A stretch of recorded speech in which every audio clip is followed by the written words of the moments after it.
All right, so a little while ago, I made a review on a cheap headset that you could find on Amazon for, I don't know, about $30-ish.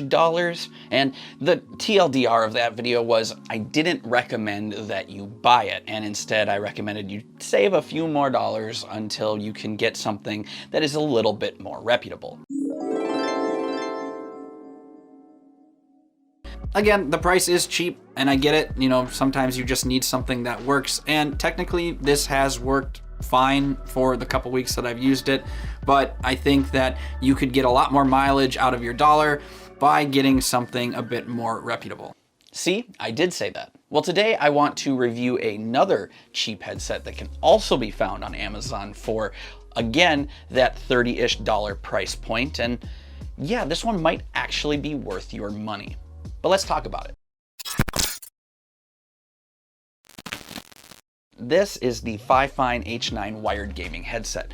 Currently, you can find this for about $35 to $40 on the high end on Amazon, and it's available in 3 different color options. You have black, pink, and then of course, white.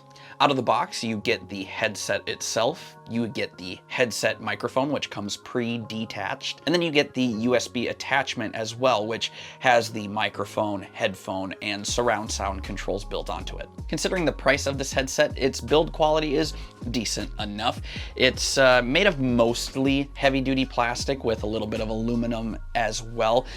It doesn't feel too cheap, though admittedly it feels a little cheap in the hands and when wearing. Its padding is made of a sort of faux leather material with a decent enough cushion for a comfortable gaming session. And at only 280 grams, it's very, very lightweight, which is great in terms of playing with this headset for long periods of time. But I do think that is ultimately what contributes to that sort of cheap feeling. For the headphones, the audio quality is passable. It just sounds like some budget headphones, honestly, and I've heard a lot worse on headsets that are much more expensive than these, so you know what, it's fine. If you don't want to do stereo, you can enable the headset's 7.1 surround sound mode when using this headset via USB, and it's not great. I mean, it's passable. I think personally most 7.1 surround sound modes on even expensive headsets don't sound that great, but this one especially, it just, I don't know, I would just recommend keeping that mode off personally. It's there if you want it, which I guess is always nice, but yeah, I'll just be leaving that feature off. Okay, so this is the microphone test portion of the video. Right now I have the headset currently connected via USB going into my PC and recording into OBS Studio. I don't have any post-processing going on in OBS right now for, I guess, full transparency. I have HVAC noises going on, so you might hear some air conditioner running. You might hear some kids upstairs walking around. I'm not going to know until after this video is being made. So kind of a real world test, so to speak. And right off the bat, I will say, listening to some just little tests with this microphone, I actually think it's really solid, especially for that $35 price point. Plugged in via USB, it picks up my voice pretty darn well. I always like it when microphones can pick up a little bit more low end with a headset mic. That's always nice. I find a lot of budget gaming headsets sort of cheap out on the microphone, and it just sort of sounds like someone might be talking on the phone.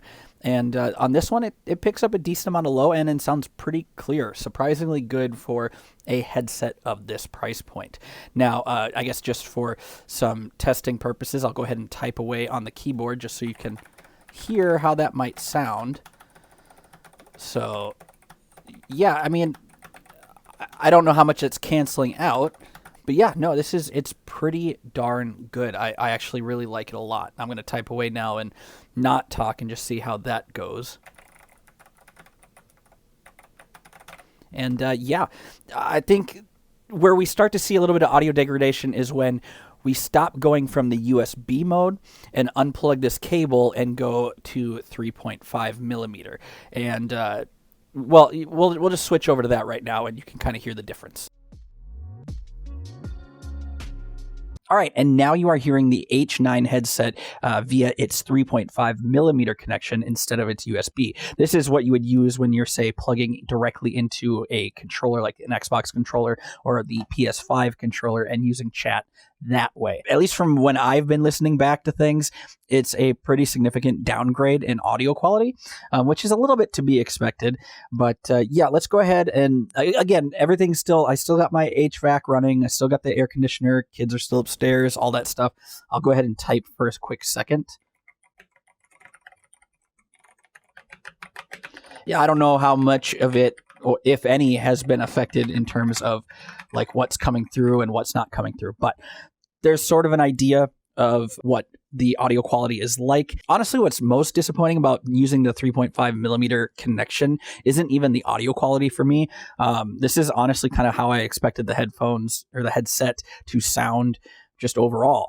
What's most disappointing is that if I decide to use that 3.5 millimeter connection, or if I have no other choice, I forfeit the ability to use the microphone controls and the headphone volume controls, all of that stuff, everything from the mic mute switch and all of that. That's kind of a bummer. It would be nice to at least have a couple controls on the side of the headset so that I'm not forced to use the USB connection just for having that sort of tactile control. But yeah, obviously microphone quality is super subjective, so I'd love to hear your opinions in the comments down below. What are your thoughts on both the 3.5 millimeter connection and the USB connection? And do you think either of these fare well considering its $35 to $40 price point? Let me know. When it comes to budget gaming headsets like this, it's sometimes a little tricky to review, especially ones in this price point. Primarily because if it's a good, cheap product, it's not necessarily going to over excel in anything. It's more that it's gonna check the boxes that you need checked without making any significant sacrifices to your experience. To give the H9 headset some credit, it does seem to punch above its weight class in terms of its microphone quality, particularly when plugged in via USB. When connected via its 3.5 millimeter cable into a PS5 or Xbox controller, the quality does seem to dip significantly and sounds more like a typical cheap headset. However, it's still a solid microphone considering its price. It doesn't excel in any other particular area, it just does the job of being a decent headset for a really good price. I think if you are strapped for cash and you are in need of a decent headset, I think the H9 is one definitely worth considering. If you want to check this out for yourself, I will leave an Amazon affiliate link in the description down below for you to check out. And if you have any questions about this headset that I neglected to talk about in this video, do feel free to drop a comment down below. I'll try to answer as many questions as I can. And that about does it for this one, everyone. Thank you as always for watching the video and checking out the channel. If you are interested in more review content like this, be sure to get subscribed, as I do have a couple more reviews in the works as we speak. If you haven't yet seen it already, I did also do a more essay style video on the PlayStation 2. So go ahead and check out that last video. That was a lot of fun to make. And yeah, if you want to see more content like this, be sure to let us know by leaving a like or a dislike. And until next time, y'all have a good one.